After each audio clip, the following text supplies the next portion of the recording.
आमच्यावर गुन्हे दाखल करण्यात आले, पण आम्ही त्यांना सांगितलं की आमच्यावर यासाठी 100 जरी गुन्हे दाखल झाले तरी आम्हाला काही हरकत नाही, परंतु अजून किती जणांचा बळी घ्यायचा या NHAचा व IRBचा संकल्प आहे. कारण या ठिकाणी जर सर्व्हिस रोड असता तर तो अर्णव नावाचा विद्यार्थी या ठिकाणी त्याचा जीव गमवावा लागला नसता.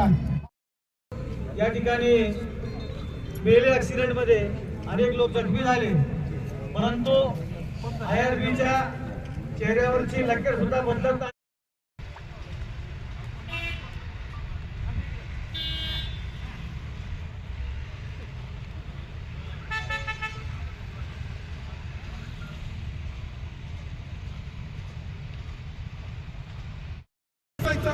आणि त्यांनी रोड चालू करत असताना त्यांनी बघा तुम्ही आधी मुरमापर्यंत निघून चांगला म्हणून टाकला पाहिजे.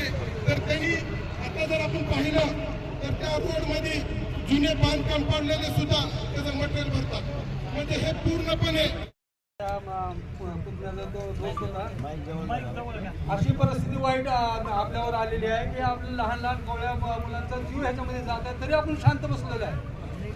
आज हजारोच्या संख्येने रस्ता अडवायला लोक यायला पाहिजे होते, कारण सगळ्यांचा प्रश्न आहे, हा शहरांचा प्रश्न आहे. तर मूलभूत सुविधा जर आपल्याला मिळत नसेल तर आपल्याला नैतिक अधिकार आहे, आपलं कर्तव्य आहे, आपल्याला अधिकार आहे की जोपर्यंत ह्या मूलभूत सुविधा आपल्याला मिळत नाही तोपर्यंत ह्या रस्त्यावर वाहतूक जाऊ नये. 2017ला पहिल्यांदा आंदोलन केलं, मधल्या काळात बरेच जीव गेलेले आहेत त्या रस्त्याला झाल्यामुळं आज पुन्हा एकदा आंदोलन करावं लागलंय. का आंदोलन करावं लागलंय? आम्ही मागील 7 वर्षापासून NHA असेल IRB असेल यांच्या विरोधामध्ये जन आंदोलन उभा केलेलं आहे. आमची मागणी आहे की या भागामध्ये सर्व्हिस रोड व्हावा, अंडरपास व्हावा, प्रतिदिवे बसवावे.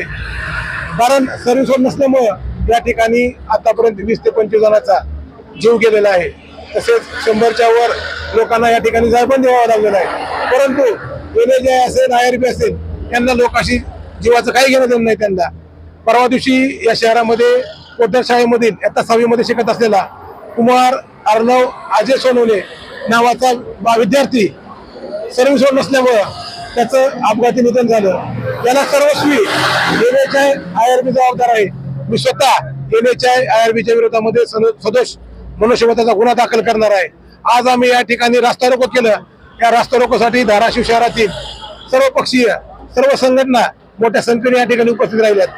आज NHAला जाग आली, हीच उपाययोजना जर त्यांनी अगोदर केली असती तर त्या अर्णवचा या ठिकाणी निधन झालं नसतं.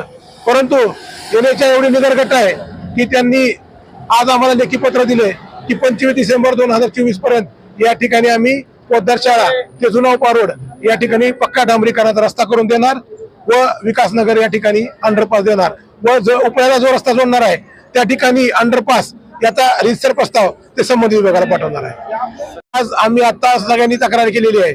या ठिकाणी माननीय जिल्हाधिकारी यांचा प्रभारी चार्ज घोष साहेबाकडे आहे. आम्ही आता त्यांना जाऊन भेटणार आहेत की या ठिकाणी वेस्टेज असलेलं मटेरियल या ठिकाणी नालीसाठी वापरलं जात आहे, रस्त्यासाठी वापरलं जात आहे, ते तात्काळ त्यांनी थांबवावं.